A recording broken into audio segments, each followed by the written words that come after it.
Okay, here it is. The ticket. This is the Baseball Hall of Fame right here. And this is the entrance to it. It's beautiful place in Cooperstown. And, I'm looking forward to seeing it. Let's go inside.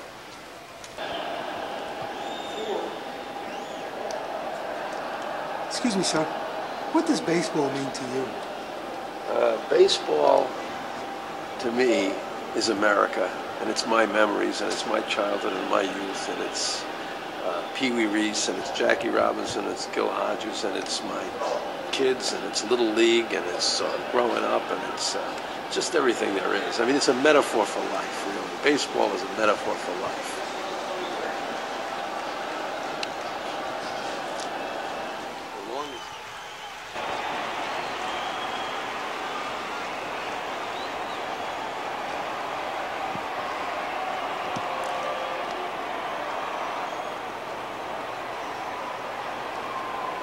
All the different baseball uniforms. Yeah, this is me.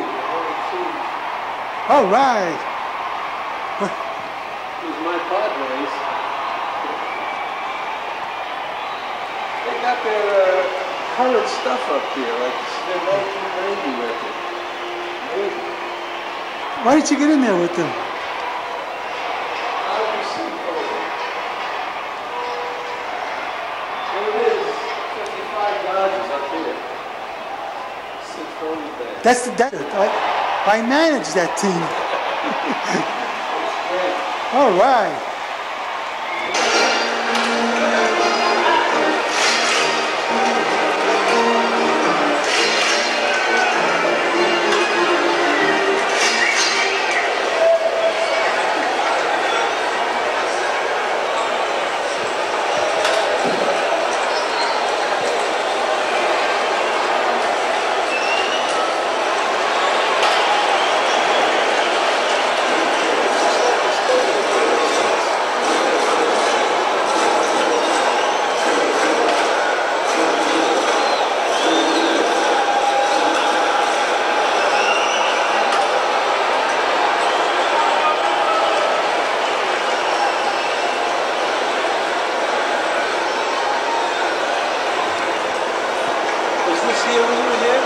It wasn't like this.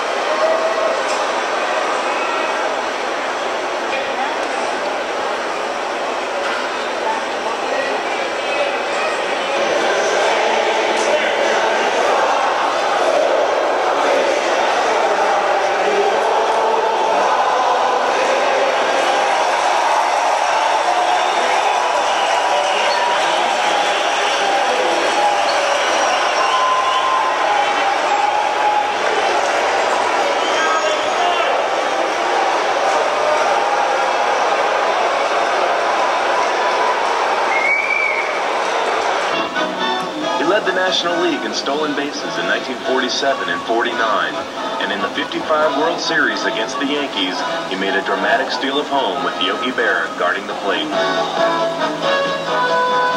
Yankee fans say that he was out. Time after time, his impossible feats in the infield made all the difference. Until he retired with a 10-year batting average of .311, Jackie Robinson was always the complete player.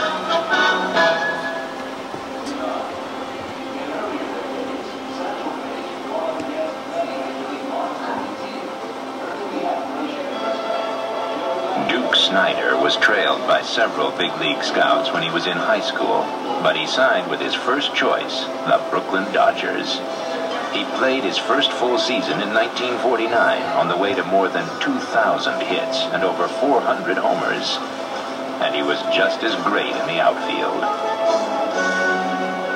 He was particularly awesome during World Series time against the Yankees.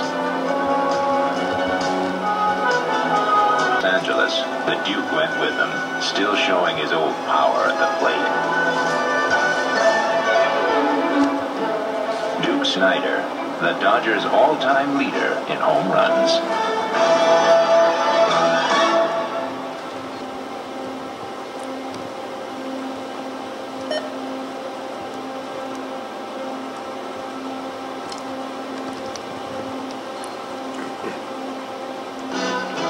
Pee Wee Reese was captain of the great Brooklyn Dodger teams of the 1940s and 50s. His clutch hitting and reliable fielding were constant factors in the Dodgers' capture of 7 pennants. But just as important were his qualities of leadership, competitive fire, and professional pride.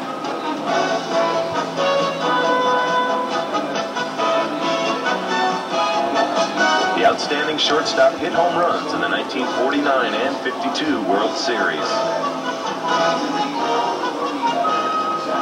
In 1958, with Gil Hodges, Duke Snider, and Pee Wee, the Dodgers moved west. As he played his final season in Los Angeles, he remained an inspiration for fans and fellow teammates. The name Pee Wee Reese symbolizes Dodger baseball at its best.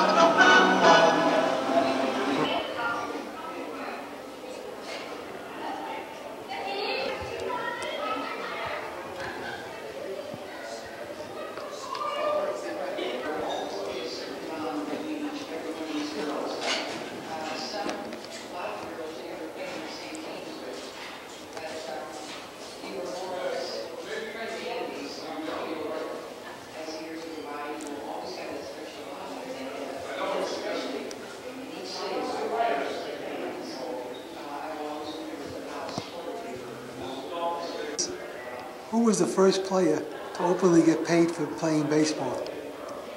You know the answer, Fred? It's Alfred J. Reach of the Philadelphia Athletics. And what did he get? How much was he paid? $6.4 million. Doesn't say.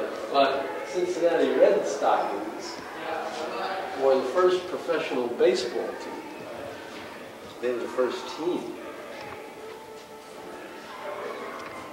But how could there be just one place in box? It's Brooklyn Atlantics.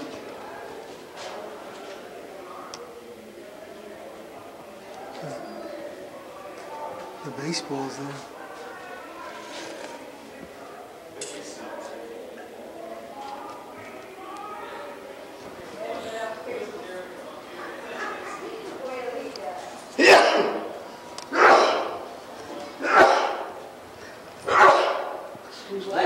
Thank you very much. Sorry.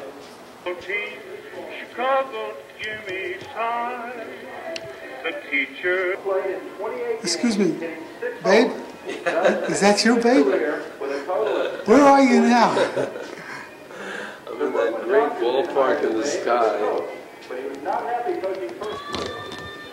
Okay, it's going now. The PAL Police Athletic League in Brooklyn. It was the first time I ever went to a major league game. It was with Mickey Broderick, a kid that lived on Chauncey Street. And I think we paid something like 35 cents, and the PAL took us out to Ebbets Field. We used to take the train to Franklin Avenue and then take a shuttle right to Ebbets Field.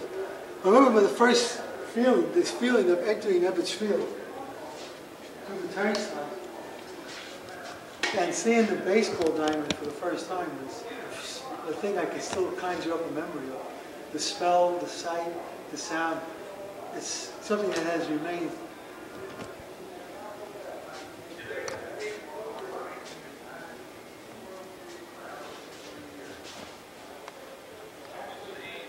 I'm sitting in actual bleacher seats for Ebbets Field. This may have been the seat that I sat with Mickey that time. Mickey might have been sitting right here. We watched the Dodgers play. People like Pee Wee Reese, Ed Stanky, Carl Farrell, Gene Hermansky. Those were all the players that I can remember that time. And it was quite a thrill.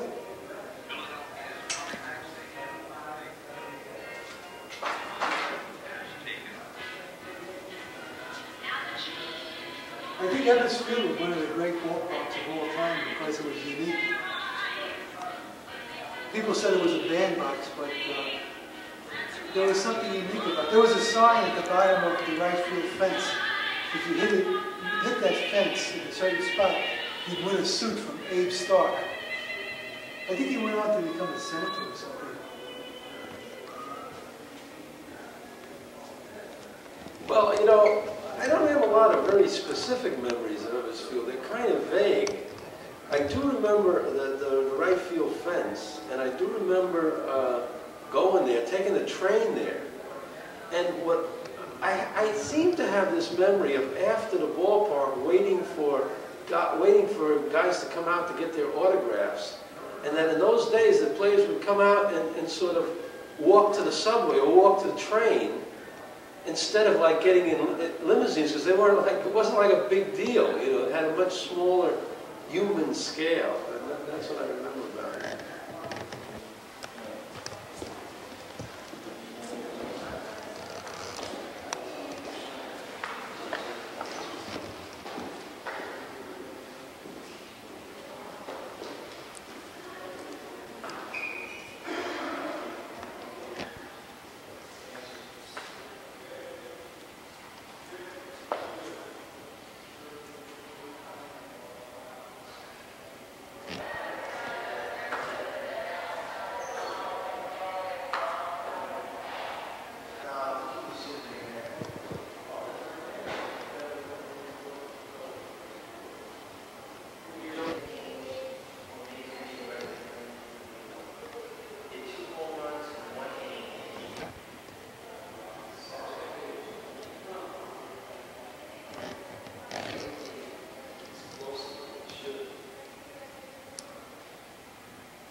If you had to choose, It will be Snyder.